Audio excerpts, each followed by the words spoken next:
Donald ট্রাম্পের সঙ্গে পুতিনের বৈঠকের পর অন্যতম বড় আপডেট এখন উঠে আসছে যে পুতিন এমন এক অফার জেলেনস্কি অর্থাৎ ইউক্রেন এবং ট্রাম্পকে দিয়েছেন যা মেনে নিলে কার্যত ইউক্রেন এবং ডোনাল্ড ট্রাম্প এবং সঙ্গে ইউরোপীয় ইউনিয়নের বড় পরাজয় নিশ্চিত।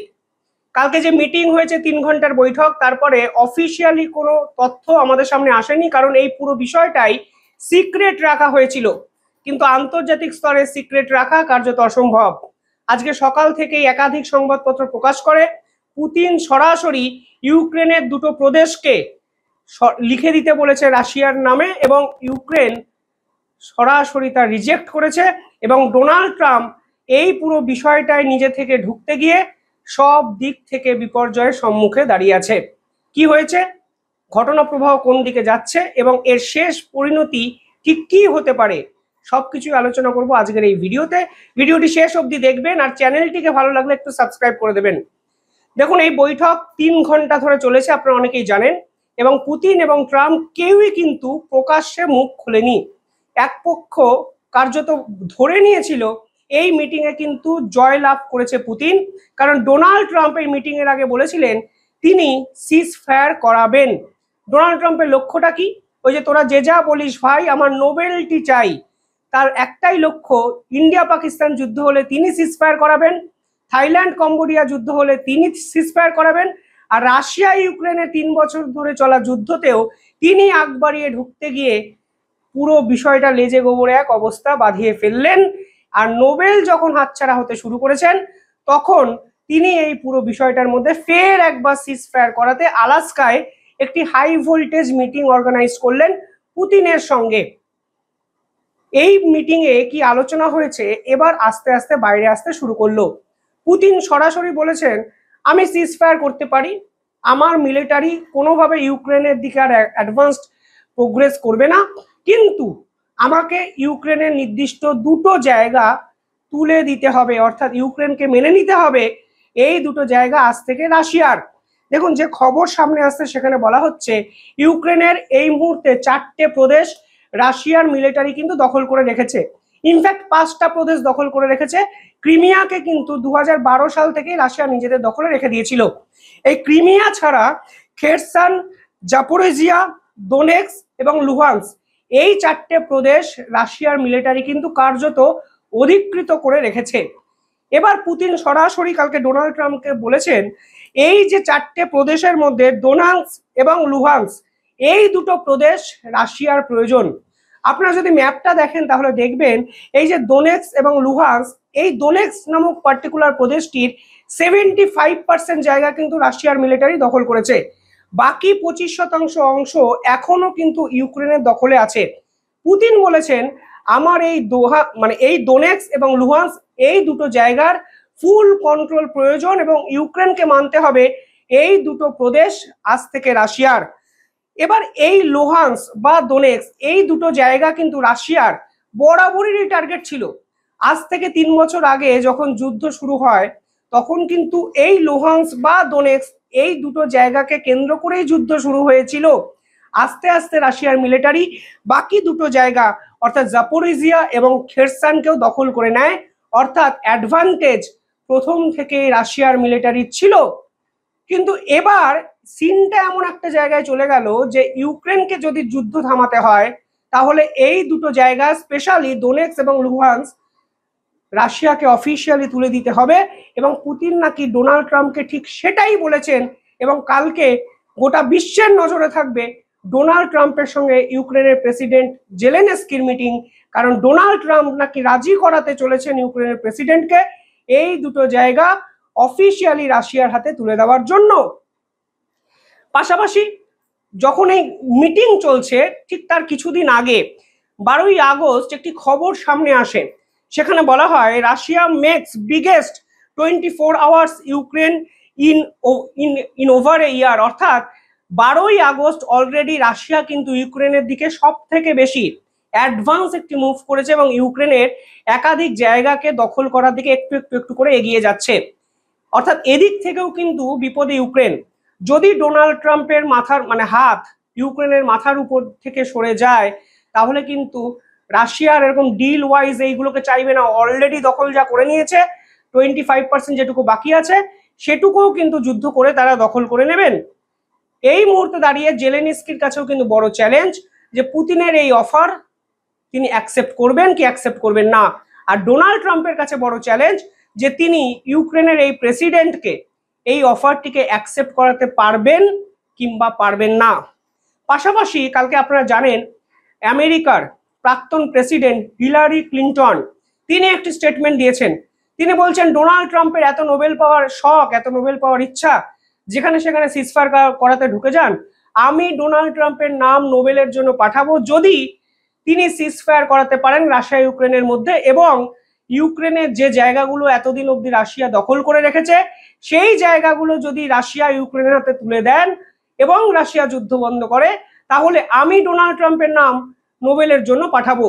অর্থাৎ যেটা আমি বলতে চাইছি, এই একটা সিজফায়ার রিলেটেড মিটিং ডোনাল্ড ট্রাম্পের ইন্টারনাল এবং এক্সটার্নাল দুদিক থেকেই কিন্তু বিপজ্জনক এক খাদের কিনারায় ট্রাম্পকে দাঁড় করিয়ে রেখেছে।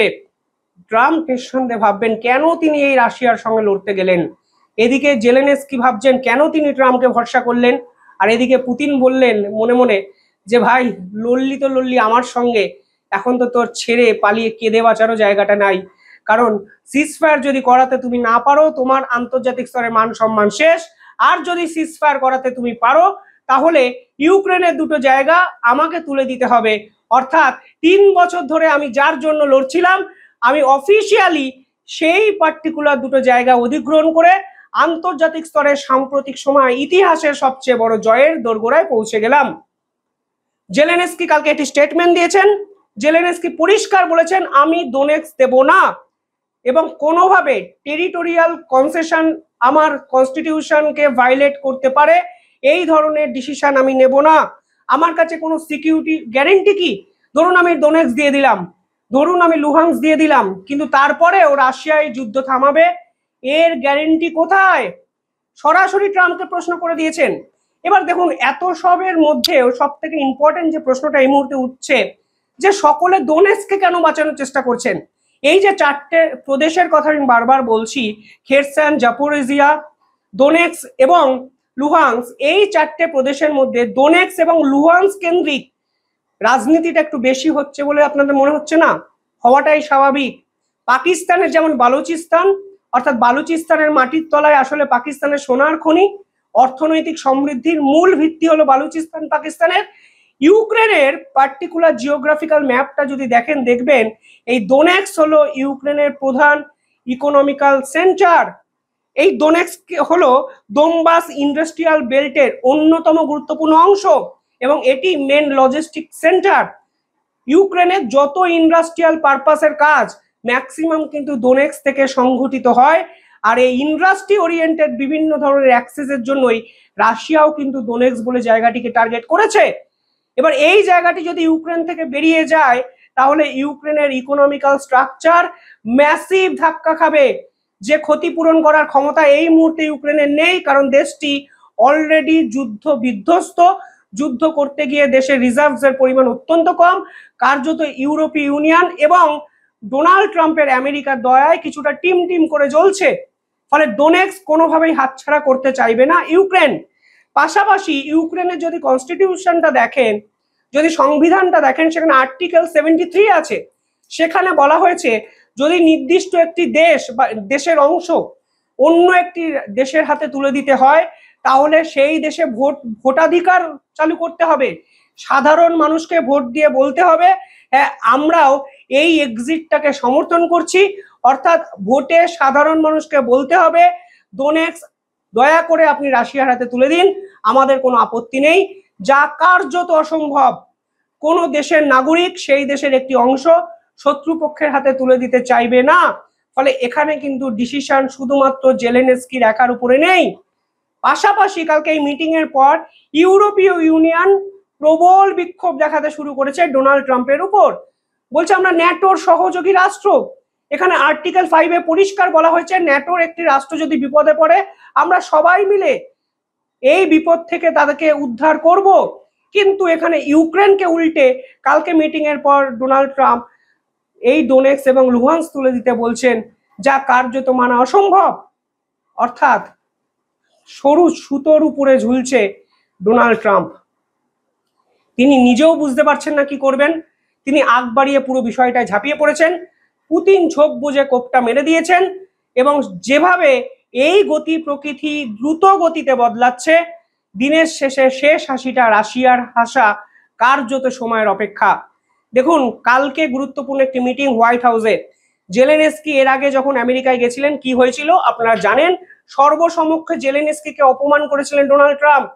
ফের একটি মিটিং, কিন্তু এই মিটিং এর গুরুত্ব কিন্তু আলাদা। এই মিটিং এ ডোনাল্ড ট্রাম্পকে জেলেনস্কিকে মানাতে হবে যে ভাই তুমি যুদ্ধ থামাও, তোমার দুটো অংশ রাশিয়ার হাতে তুলে দাও, রাশিয়া তোমাদের উপর আর কোনো অ্যাটাক করবে না, তোমরাও খুশি রাশিয়াও খুশি, মিলে ঝুলে থাকো, আমরা সবাই ভাই ভাই। কিন্তু আজকের দিনে দাঁড়িয়ে কোনো রাষ্ট্রের প্রেসিডেন্ট সত্যি কি নিজেদের দুটি অংশ শত্রুপক্ষের হাতে তুলে দিতে চাইবে? এটাই তো সব থেকে বড় প্রশ্ন। আর এখানেই সব থেকে বড় চ্যালেঞ্জটি নিয়ে নিয়েছেন ডোনাল্ড ট্রাম্প, অর্থাৎ আগ বাড়িয়ে ফাঁসির দড়িতে তিনি ঝুলে গেছেন। যদি তিনি পারেন তিনি রাজা, না পারলে এই পৃথিবীর অন্যতম বড় জোকারে পরিণত হবেন আমেরিকার প্রেসিডেন্ট। ভারত পুরো বিষয়টা দেখছে এবং ভারত মনে মনে হয়তো চাইছে ডোনাল্ড ট্রাম্পের এই ঔদ্ধত্য এবং অহংকার ভেঙে চুরমার হয়ে যাক। আমরা শক্তিশালী মহাজোট রাশিয়া, চীন, ভারত, ব্রিক্স কান্ট্রিগুলোর সঙ্গে একসঙ্গে তৈরি করব, যেখানে ব্রাজিল, সাউথ আফ্রিকার মতো রাষ্ট্র ঝাঁপিয়ে পড়বে এবং ব্রিক্স কান্ট্রিগুলো এই পৃথিবীর ধারক এবং বাহক হবে। আমেরিকার ডলারের ডিডলারাইজেশন প্রসেস কমপ্লিট হবে এবং এই পৃথিবীকে আমেরিকা মুক্ত, আমেরিকার মনোপলি মুক্ত এক নতুন বিশ্ব উপহার দেবে। সব মিলিয়ে দ্রুত গতিতে বদলালো পরিস্থিতি। আপডেট আসছে প্রতি মুহূর্তে। আপডেটেড ভিডিও আমি আপনাদের জন্য ফের একবার নিয়ে আসবো। দেখতে থাকুন দ্য ইন্ডিপেন্ডেন্ট বেঙ্গল। কমেন্টে জানাবেন আপনারা কিভাবে দেখছেন পুরো বিষয়টি। ধন্যবাদ।